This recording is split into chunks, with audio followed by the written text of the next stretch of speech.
Conducting training to standard begins with planning. Units develop training plans in order to become proficient in the mission essential tasks needed to conduct full spectrum operations. The Army's top-down, bottom-up approach to training means commanders determine a training strategy for the unit with long range, short range, and near-term plans to accomplish it. Senior leaders prepare training plans, identify and schedule training events, allocate time and resources, and coordinate installation support. Subordinate leaders develop objectives and requirements specific to their organization's needs and provide feedback on training proficiency. We start getting more than that, I mean, realistically. The training meeting is the mechanism to guide the execution of the training plan, ensuring ongoing cross-communication among commanders, senior leaders, and subordinate leaders. It is the most important meeting the company commander holds. Sending platoons through the lanes for your situational training exercises. And making sure we assess it. Sitting down in a meeting together ensures that all leaders have a common understanding of unit proficiency in the tasks recently trained and those about to be trained. That resources, trainers, and outcomes for the upcoming training are identified and coordinated. And that everyone understands the commander's intent for specific future training events. What makes us very unique. Why is the training meeting particularly important right now? Because we are faced with an ongoing challenge to ensure companies have enough time to train their platoons and squads in the fundamentals. Much of what we are hearing from Iraq and Afghanistan is that company commanders often have to make decisions independent of higher headquarters. The battalion commander, who may be many miles away, is focused on the overall success of the mission. As a result, all levels of command must have well-focused training plans that develop agile and adaptive leaders capable of conducting operations in rapidly changing environments. Commanders must focus training on the most important tasks that prepare them to conduct operations. They do this through mission focus and a development of a mission essential task list, or medal. Brigade and above units have a Department of the Army approved medal. In this case, squadron commanders ensure their medal is nested with the regiment's medal. The regimental commander then approves each squadron medal. At the battalion or squadron level, in preparation for training and ultimately the training meeting, the commander will conduct a medal crosswalk with the troop, company, and battery commanders. At that time, they will identify the tasks that need to be the focus of training at the company level. Proficiency at the company level is necessary to support the battalion's medal. At the company level, their training must focus on key individual and leader tasks that support the crew, section, and platoon collective tasks. Those key tasks must be carefully nested with their troop, company, or battery medal. This in turn will be nested with the squadron or battalion medal. The company level unit must be proficient in those fundamentals to ensure the success of the higher unit. Medal focuses training and drives training meetings. Company training must focus on the fundamentals. It must ensure soldiers are physically and mentally fit, able to accurately fire their weapons, capable of accomplishing first responder tasks, and able to perform the small unit collective tasks to standards that support the mission. Many times, theater requirements and training guidance leave little white space on training calendars. We're trying to stuff the proverbial 10 pounds into a 5-pound sack. Quality training at the company level and below is the bedrock of higher level training. In addition to full spectrum operations training, the importance of lower level training must be part of the Army mindset. How can we get from where we are to where we need to be? By refocusing Army training at the lower level, which brings us back to the training meeting. The four purposes of a training meeting are the same at both the battalion level and the company level. First, to steer the commander's intent into the execution of the training plan and into each training event. This is an objective that's easy to overlook. Second, to ensure that subordinate leaders have the opportunity to provide their assessments of their unit's proficiency to the commander. Bottom-up feedback is critical to determining the proficiency of the unit. Junior leaders provide insights into performance that the commanders might miss. Third, to review the short-range training plan, to make sure training meets the commander's intent, and to begin coordinating the resources required to execute the events in the short-range training plan. And finally, to ensure the coordination of resources so near-term training will be executed according to plan. At the battalion level, a training meeting involves at least troop, company, squadron commanders, their first sergeants, and the squadron staff. The meeting will be conducted by the squadron commander, accompanied by the command sergeant major. Rifles! Veterans! Blood and steel! I hear! Take your seats.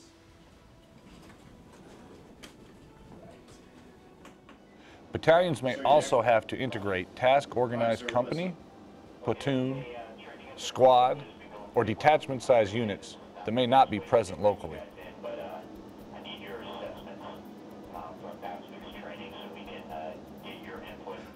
The challenge is to coordinate the activities of 3 or more commanders and staff officers to make training work effectively and efficiently, and to achieve proficiency in the unit's Mission Essential Task List, or METL. We will focus in on training the lethal platoons in their primary battle drill tasks that support The battalion focuses on training the staff and making sure the companies can do what they have to do at the collective level to support the battalion mission.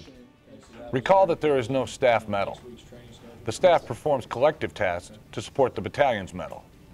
Part of the battalion's mission is evaluating platoons that are 2 levels down to ensure that they are trained in the tasks that support the company METL. At the company level, training meetings involve the company commander and first sergeant, the platoon leaders and platoon sergeants, with a focus on working out the details of executing the training plan. At both battalion and company levels, the training meeting is designed to make sure that the training plan is built, subordinates are executing it, and unit training succeeds according to the commander's intent and METL proficiency. The training meeting is a commander's tool and should be confined to the training meeting agenda. Units should conduct training meetings weekly, but commanders have the latitude to determine the frequency according to information needs, resource cycles, and operational tempo. An agenda is published prior to the meeting with sufficient lead time so everyone can review it. The agenda helps to focus discussion in 3 areas: assessment of recently held training events, discussion to support the progress and success of the short-range training plan, and details of near-term training. As a general rule, the meeting should last no more than 1 hour. The 8-step training model sets conditions for success by giving trainers a very effective tool for planning, preparing, and executing training. It is a mental process that commanders can use to set up the training plan and execute training. It also serves as a review for the business conducted during the training meetings. Step 1, plan. The commander reviews the short-range and near-term training plans for the events he wants to cover at the training meeting. Subordinate leaders do this ahead of time. Step 2, train and certify leaders. The commander ensures all subordinates are good trainers. Effective trainers are the center of gravity for all training. Commanders must continually train, observe, and assess all leaders' ability to train. Step 3, recon the site. Before events are planned, the commander, with the aid of subordinate leaders, should recon the site where the training will occur. Leaders must be aware of the capabilities and limitations of the training site and their impact on training. Step 4, issue the op-board. Op-boards should be issued for all training events. The op-board provides the commander's intent, outlines the concept of the operation, provides tasks to subordinate units, and coordinates resources required for training. The op-board should provide mission orders for subordinates to execute. This gives subordinate leaders maximum flexibility in executing training to meet the commander's intent. The commander should use the event op-boards to guide discussions at training meetings. Step 5, rehearse. Rehearsal is critical to the success of training. Trainers must know the commander's intent for training, the sequencing of training, and how training aids, devices, simulations, and simulators, or TADS, will be used. They must also rehearse the training to find any flaws in planning and make training more effective. Step 6, Execute. Execution is the focal point of the training meeting. Enter and clear a room and/or building. It ensures training can be executed to move the unit towards proficiency in mission-essential tasks selected for the training events. Step 7, AAR. As we all know, AARs are central to training. AARs must be conducted during and after all training events by leaders at the lowest level possible. AARs is the tool leaders use to determine proficiency on all tasks performed and to determine ways to improve for the next time the task is trained. Commanders use the outputs of the AARs to determine the overall unit proficiency in the task trained. They also afford the unit leadership in evaluation of the training itself. AARs are not critiques. Facilitating an AAR is an art that, when done well, allows subordinates to self-discover their strengths, weaknesses, and ways to improve. Step 8, retrain. Retraining logically follows the AAR. Commanders must allow time and planning for retraining tasks that were not performed to standard. The proficiency in tasks trained is discussed at the training meeting, and retraining is scheduled as needed. Units should not go on to another task until the current task is trained to standard. These 8 steps help the commander focus on the most important aspects of preparing to conduct training. The first section of the training meeting will be devoted to assessment of recently held events, followed by short-term planning and then near-term events. To prepare for the discussion during the training meeting, subordinate leaders review the commander's intent for the upcoming events in the context of the training held last week. They can review their assessments of task proficiency for the training conducted last week using the Digital Training Management System, or DTMS. Reviewing their assessments before the meeting will ensure the commander gets detailed information needed to determine the overall mental proficiency of the unit. In the meeting, the commander covers the last training events, seeking the input of his subordinate leaders on the proficiency of their units. The process is a continual information exchange with junior leaders about what they have done and what they think the proficiency level is. Okay, we're good here, and we need to move on to task X. Or task Y is not to standard, so we need to do that again. As a result of the training meeting, everyone involved knows whether they need to retrain or can move on to the next event. Assessment of training events is integral to the success of a unit's training plan. Leaders at all levels must know their unit's ability to perform tasks to standard. At the training meeting, training plans are revised based on the leader's determination of the unit's proficiency. This training is discussed during the training meeting, so the commander can ensure he understands the proficiency of his unit in the task previously trained. The assessment allows the commander the ability to change the training plan to improve or sustain proficiency. In their primary battle drill tasks that support your medals. In last week's training, all tasks were trained to standard, except effectively evaluating a casualty and applying the appropriate aid. Make sure we're doing that right. That can cause major problems. This task is discussed during the training meeting as requiring additional training time. We need to incorporate a medevac. The commander decides to include casualty scenarios in the platoon sticks next week. The average overall assessment is that the execution of the training plan is on track. By the end of the week. During the next part of the training meeting, the unit looks out to the edge of their short-range plan. Short range normally refers to 8 to 12 weeks prior to start of training. However, commanders can adjust the short range plan to meet their needs. Commanders review the training events for the short range plan to ensure it is synchronized with the long range calendar. 1,100 comments. Commanders use the training meeting to establish their intent, what they want the training event to accomplish, and begin the process of ensuring resources are in place for the training. Commanders review events within this time period in view of their assessment of previous training and upcoming battalion and brigade training events. The commander always has his eyes on achieving medal proficiency. Our medal tasks that are up here on the board. The short-range plan is used to ensure the unit is progressing toward that objective. The training meeting is the tool used to begin the detailed planning to coordinate all resources needed to conduct training for the short-range plan. Resources, whether it's time and or This unit's short-range planning horizon is 9 weeks. It has a live fire exercise scheduled at the beginning of the short-range plan.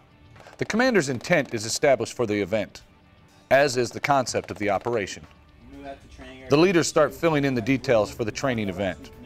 They describe the primary daily activities for the event to include tasks to train, sequence of training, and resources required for the event. They also schedule a site recon. The commander uses this information to write the op order for the event. The unit can now schedule the resources required for the training. The same process of coordination guides near-term training. Commanders make sure they have communicated intent and ensure that resources are in place in advance. The commander and subordinates also talk about near-term training. Near-term training normally covers training to be executed in the next 6 to 8 weeks. That you're also utilizing necessary training to certify. The discussion emphasizes reviewing all the details for the execution of the training to ensure that all coordination for resources is complete, all subordinate units understand the flow of the training, and the training will achieve the commander's intent. The commander also verifies that rehearsals are scheduled or have taken place, so that required resources, sequence of events, training aids, training site, and other requirements are in place. Rehearsals also ensure that the leader conducting the training knows the commander's intent. So that you can finalize your individual and collective tasks. This unit has marksmanship training scheduled for next week, so discussion at the training meeting focuses on detailed preparation and coordination for that meeting. The commander emphasizes his intent for training to ensure all soldiers have confidence in their ability to engage an enemy with their assault rifles and that they can accurately engage targets from 25 to 200 meters. They ensure the ammunition is picked up, targets are on hand, and the instructors are set. During the training meeting, the commander verifies that a rehearsal is scheduled or has been completed, and that a recent recon has been accomplished. This is the final week in preparation for the platoon SCX. This is the final planning meeting for next week's training. Every detail must be accounted for. Although this training meeting is being held in a brick-and-mortar location with the audience located together in one place, a training meeting can happen anywhere. Thanks to today's technology, it can happen via VTC, on an internet site, or whatever kind of technology is available to allow people to communicate in real time. Ongoing information exchange in training meetings helps ensure the wise and effective use of all the technological tools in the toolbox. I just want to emphasize a couple key points in reference Types to of training events that can make up the commander's creative mix include individual and collective live training using ranges and field training exercises, individual and collective virtual training using simulators, constructive training in which staff uses simulations networked with battle command systems, and individual and collective training using standalone gaming applications. LVC can be linked and integrate tactical communications equipment as required. Overall, the training meeting and its outcomes are crucial to the success of the training mission. Commanders at both battalion and company levels engage and involve their subordinate leaders in the process, giving them an opportunity to provide input and help the commander determine the unit's mettle proficiency. The training meeting is also important to guide training, begin detailed planning for short-range training, and cover coordination and rehearsal issues for near-term training. The training meeting is the needle and strong thread that closes gaps in planning and communication and helps make training seamless, agile, successful, and effective.